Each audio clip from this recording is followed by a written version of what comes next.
सभी का स्वागत है सक्सेस लाइफ यूट्यूब चैनल में। एक चलता है एटीट्यूड। नेपोलियन में बहुत सी क्वालिटी थी जिसकी वजह से उन्हें हिस्ट्री का ग्रेटेस्ट जनरल माना जाता है, लेकिन उनकी जो सबसे बड़ी क्वालिटी थी वो थी उनकी बाउंडलेस एनर्जी। कैंपेन्स के टाइम में वो हर रोज 18 से 20 घंटे तक काम करते थे और अगर जरूरत पड़ती तो वो कई रातें सोते भी नहीं। उन्हें वॉर के बारे में हर डिटेल्स पता रहता था। कई बार तो वो मीलों तक घोड़ों की सवारी करते और ट्रैवल करके वापस आकर फिर से काम करने लगते। बायोग्राफर्स मानते हैं कि वो कभी भी संतुष्ट नहीं होते थे। 1796 में उन्होंने फ्रांस को इटली से जिताया। जैसे ही ये वॉर खत्म हुई वो अपनी फ्रांस आर्मी को इजिप्ट को वॉर के लिए ले गए। जब उन्हें लगा कि इजिप्ट के साथ वॉर ठीक नहीं चल रही है और उन्हें उनके तरीके से काम नहीं करने दिया जा रहा है तो वो फटाफट फ्रांस पहुंचे और कॉन्स्पिरेसी करके वहां के फर्स्ट काउंसिल बन गए। जैसे ही ये काम खत्म हुआ वैसे ही वह इटली के साथ एक और वॉर पर चले गए और ऐसे ही एक के बाद एक अगले कैंपेन में जाते और वो भी बिना रुके एक लिमिटलेस एनर्जी के साथ। होता यह है कि जब भी हम चलता है एटीट्यूड रखते हैं तो हम बोर हो जाते हैं। नेपोलियन कहते हैं कि हम में एनर्जी की कमी तभी होती है जब हम खुद की कैपेबिलिटी से हल्के चैलेंजेस खुद को दे देते हैं। अगर हम रिस्क लेते हैं तो हमारी माइंड और बॉडी में इतनी एनर्जी आ जाएगी कि हम वो अचीव कर लेंगे कि वो जो हमने कभी सोचा भी नहीं था। इसीलिए never settle down and make risk a constant practice. 2 करना नहीं सिर्फ सोचना। डेल बताते हैं कि 1943 में एक बार वो पूल में कूदने की कोशिश कर रहे थे, लेकिन जिस लकड़ी पर वो खड़े थे वो टूट गई और फ्लो पे वो आकर जोर से गिरे। उन्हें हॉस्पिटल ले जाया गया और डॉक्टर ने उन्हें बताया कि उनके रिब्स टूट गए हैं और एक रिब ने उनकी राइट लंग्स को पंक्चर कर दिया है। वो 3 महीने तक हॉस्पिटल में रहे, लेकिन उसके बाद डॉक्टर ने कहा कि अभी तक कुछ भी इम्प्रूवमेंट्स नहीं है। डेल को बहुत शॉक लगा कि 3 महीने हो गए लेकिन मुझमें कोई इम्प्रूवमेंट नहीं है। उन्होंने इस पर काफी देर तक सोचा कि ऐसा इसीलिए है क्योंकि वो पूरे दिन बस लेटे रहते हैं और अपने बीमारी के बारे में सोचते रहते हैं और इसीलिए शायद उनकी बॉडी रिकवर नहीं कर रही है। डेल ने फिर डॉक्टर को बोला कि आप मुझे 7 वाले वार्ड में शिफ्ट कर दे, जिसका नाम था कंट्री क्लब, जहां पर पेशेंट अपने मर्जी का कोई भी काम कर सकते हैं। डेल को वहां शिफ्ट कर दिया गया। उसके बाद डेल ने वहां ऑयल पेंटिंग सीखी, साइकोलॉजी के ऊपर बहुत सारी बुक्स पढ़ी, कॉन्ट्रैक्ट ब्रिज गेम खेली। वो इन एक्टिविटी में इतना ज्यादा बिजी हो गए थे कि उन्हें अपने बीमारी का कुछ याद ही नहीं रहा। डेल खुश तब हुए अगले 3 महीने गुजरने के बाद पूरा मेडिकल स्टाफ उन्हें कांग्रेट्स करने आया कि उन्होंने अमेजिंग रिकवरी की है और वो घर जा सकते हैं। तो पॉइंट ये है कि जब हम बैठकर अपने लाइफ के बारे में चिंता करते रहते हैं तो कोई इम्प्रूवमेंट नहीं होती, ना ही डेल की तरह हेल्थ की और ना लाइफ में किसी और चीज की। लेकिन जब हम अपना माइंड टेंशन से हटाकर किसी एक्शन को एग्जीक्यूट करने के लिए लगाते हैं तो इम्प्रूवमेंट्स होना स्टार्ट हो जाती है। 3 डर का सामना ना करना। वर्ल्ड वॉर में जॉर्ज पैटन यूएसए आर्मी के जनरल थे, जिनके मैक्सिमम फैमिली मेंबर्स भी आर्मी में जनरल और कर्नल की पोजीशन में सर्व करके सिविल वॉर के दौरान शहीद हुए थे। वर्ल्ड वॉर 1 में 1918 के दौरान पैटन पहली बार वॉर में उतरे। पैटन ने टैंक डिवीजन संभाली हुई थी।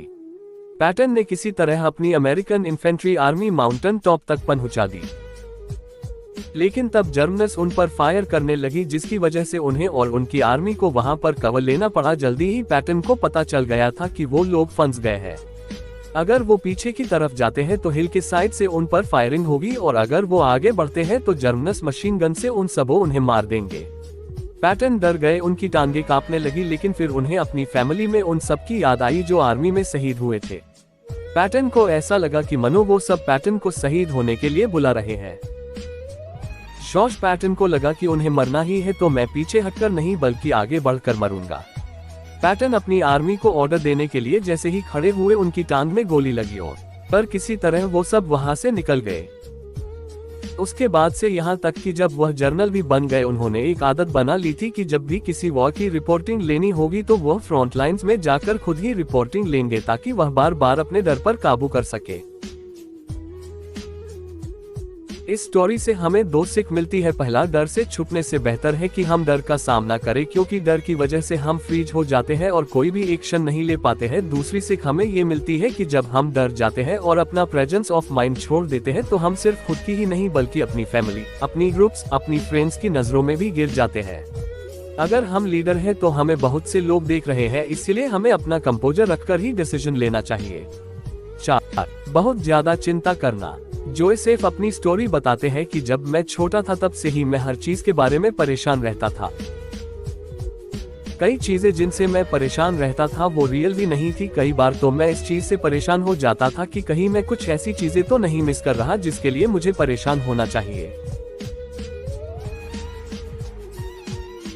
काफी सालों तक ऐसा ही चलता रहा, लेकिन एक बार मैं अपने दोस्तों के साथ ट्रेन स्टेशन पर था क्योंकि हमें कहीं जाना था। हमारे ट्रेन आने में कुछ टाइम था, इसलिए मैं एक दूसरे ट्रेन के सामने खड़ा हो गया जो चलने ही वाली थी। मैं उसका इंजन देखने लगा, तभी उस ट्रेन में से एक आदमी उतरा और चिल्लाने लगा, सब ट्रेन में चढ़ गए हैं। उसने थोड़ी देर देखा और जैसे ही ग्रीन लाइट हुई उसके बाद ट्रेन स्टार्ट हो गई और अपनी 2500 किलोमीटर की जर्नी स्टार्ट की।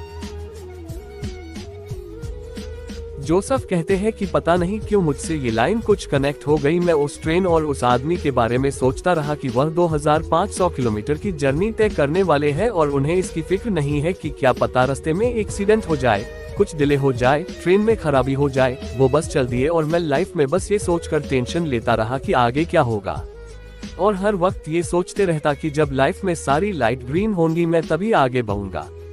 लेकिन इस ट्रेन के एग्जाम्पल अब मैंने टेंशन लेना छोड़ दिया है। जब सिग्नल मिल जाए तो चल पड़ो, जब प्रॉब्लम आ जाए उसे तभी हैंडल करो।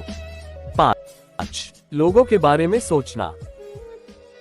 यार अगर ये ड्रेस पहन ली तो लोग क्या सोचेंगे? अगर सस्ता सेल फोन लेकर पार्टी में चला गया तो सब मुझ गरीब समझेंगे। अगर मैंने आंटी को बता दिया कि मेरी जॉब नहीं लगी है तो वो क्या सोचेंगी? हम में से हर कोई बहुत ही इनसिक्योर होता है। हमें लगता है कि बस हर इंसान सारे काम छोड़कर हमारे बारे में ही सोच रहा है, जबकि दूसरे इंसान को भी यही लग रहा होता है। जेफ बेजोस बोलते हैं कि अगर तुम्हें ऐसे कभी भी फीलिंग आते हैं और ऐसा लगता है कि सोशल प्रेशर बहुत ज्यादा हो गया है तो एक बार घर से बाहर निकले और एक बहुत ही क्राउडेड जगह में जाओ और उस भीड़ को आराम से देखने लग जाओ। उनमें से एक आदमी भी तुम्हारे बारे में नहीं सोच रहा होगा। किसी माँ को अपने बच्चे की चिंता होगी, किसी को अपने जॉब की, किसी को अपने स्कूल असाइनमेंट की। इसीलिए हमें अपने काम के बारे में सोचना चाहिए, ना कि औरों के बारे में सोचकर अपने डिसीजन चेंज करने चाहिए। 6 अपने गोल्स और सीक्रेट्स शेयर करना। नासा के एस्ट्रोनॉट गैरेट रीजमैन, जिन्होंने इलॉन मस्क के साथ काम किया है, वो बताते हैं कि इलॉन मस्क हमेशा लोगों से उसी टॉपिक के बारे में बात करते हैं जिनके बारे में उन्हें पता होता है।